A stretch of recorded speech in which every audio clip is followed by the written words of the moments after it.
बिस्मिल्लाहिर्रहमानिर्रहीम। हमने C plus plus language start किया है और आज जो है सी प्लस प्लस में एक कोड करेंगे।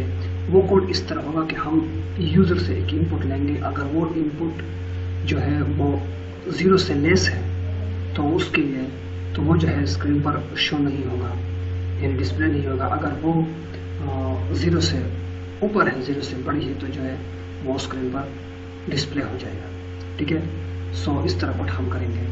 सो अगर आप इस चैनल पर नए हैं तो प्लीज़ सबसे पहले हमारे चैनल को सब्सक्राइब करें और उसके साथ जो बेल आइकन है उसको ज़रूर प्रेस करें। सो आइए हम चलते हैं कोड की तरफ।